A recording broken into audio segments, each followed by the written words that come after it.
I was in the National Guard for 9 years. Stationed locally? Colton, Uh-huh. Uh-huh.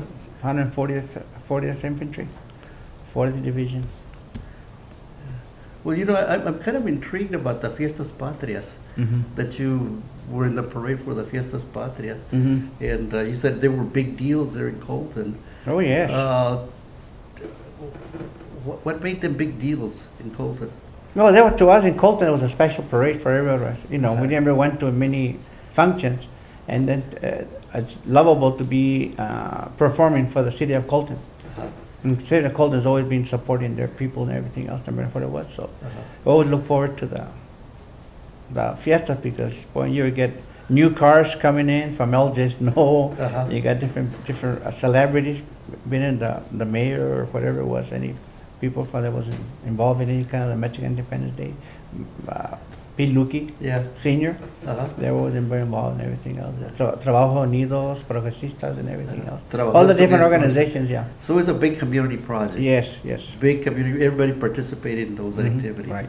Mhm. Yeah. And let me go to the next question. You used to belong to a club, a boys' club Mhm. called Los Solteros. Mhm. Tell me about Los Solteros. Well, we were a young club. There was at that time, I remember correctly, about 4 or 5 clubs, and the Solteros was one of them. We started. It was about 20, 25 members, Uh-huh. and we all worked together. Did a lot of community services. We had fundraisers and everything. We were always supported by the different Pascual Oliva, Angel Oliva. They were our counselors. All the people from the church, from the different cities, organizations helped us a lot. But mostly were just to help other people that needed help and everything else. Because you had your club jacket and everything else. But at that time, we never fought like they do now. Uh-huh. And everybody was north, south, Colton, East Colton were all one. Okay. Now, these days now, South Colton, North Colton. Uh-huh. At that time, everybody was, we have about four organizations. Yeah. We had 4 organizations, and your membership was about 20. Yeah. You had jackets, Mhm. and you had advisors. Right. Pascual Oliva was your Mhm. advisor. Mhm. Who else was your advisor? I see Angie. Angie Oliva. And And they were good people. Oh, yeah. They were excellent people. Beltran, no, I forget. Dave Beltran was one of them. Abe Beltran was also. Dave. Dave Beltran was Yeah, also one of your one of the advisors. doctor. We used to make the community service right there. You cross street from the Sombrero. Forgot the name. You remember the little hall? Oh, the pink building? Yeah, across the Yeah. Cross two-story. street from the Sombrero. Yeah. Upstairs one. A 2-story building, really. I had the tortillas and all the different Uh-huh. places in there. But it So was good, though. basically, it was a community service club, Mhm, mhm. and all the kids got involved with it. Right. And like you mentioned, we didn't have the competition with the different parts of Colton. They were Mhm. all kind of Mhm. mingled together. Mhm.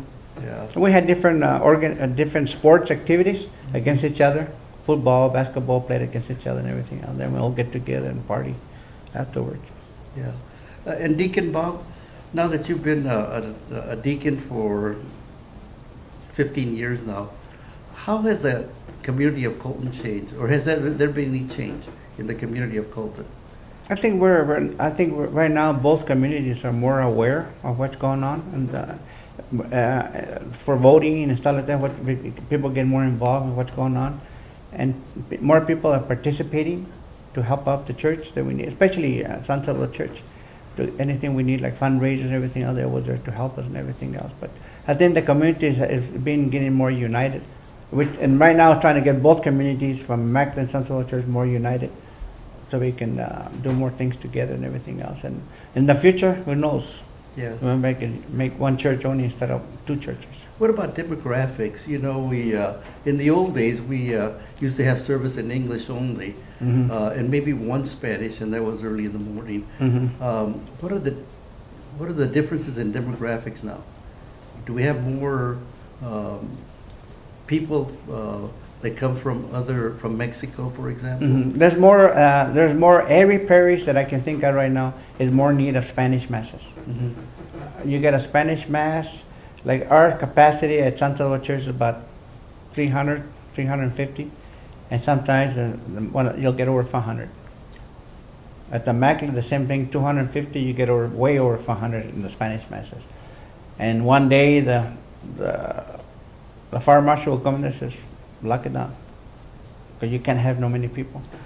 My advantage at Central Church, I got 8 doors. If something, hope never happened, we got 8 doors to get out. At the Mac, you only got 1 door. Yeah. Just wait in and that's it. Yeah. You can't get out of there, something will happen.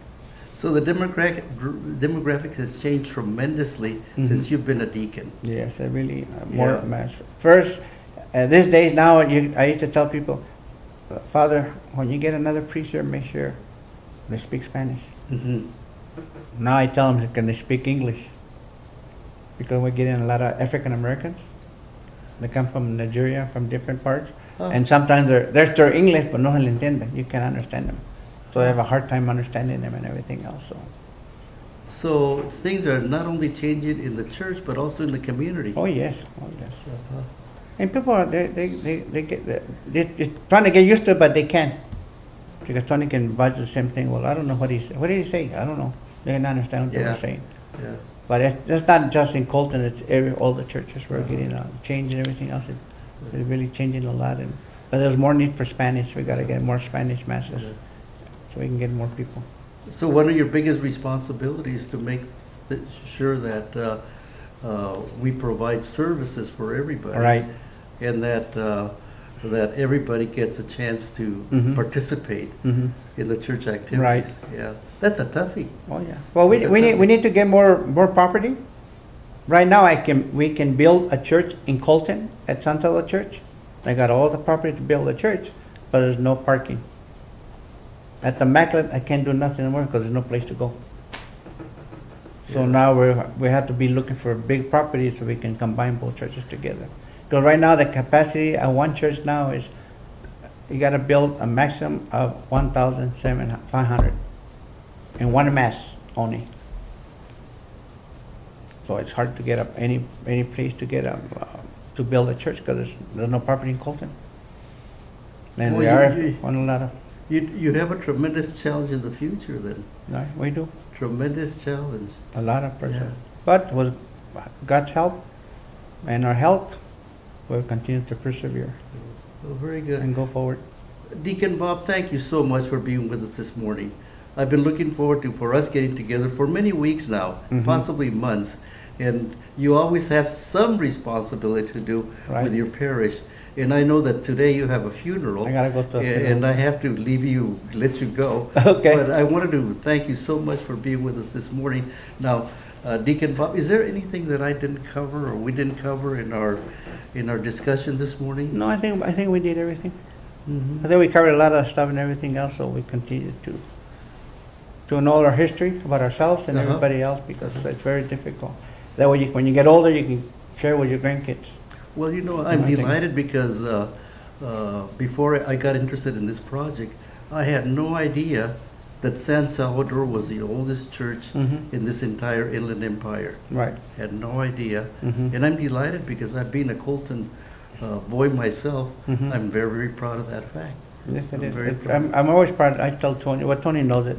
The thing is that in the book you find that San Bernardino's is listed as the oldest parish because some of our time they took away from us was because it was all mission. It's a mission.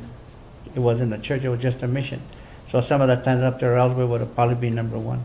But we're number 2 to San Bernardino's right now. But we're over 163, 107, almost 170 years old now. Easily, I counted 184. Yeah. 160, 164 or so. And you have a book here, you have a book in front of us. Would you mind holding it up for the camera? And what is this book? This is a book that was issued to us from all the different churches in the diocese. We had our 25th anniversary for the diocese. We had a big gathering here at Cal State many years ago. And this is one of the books we're selling for them to have all the history of all the churches and everything else. So this is something we can look at it. And can we borrow that and then Sure. give it to you afterwards? Sure. Yeah. Okay, well, thank you so much. And again, I truly appreciate you being with us this morning. Okay. And I'll let you get back to your responsibilities of being a deacon in the parish. Okay. Thank you so much. Thank you, Tom.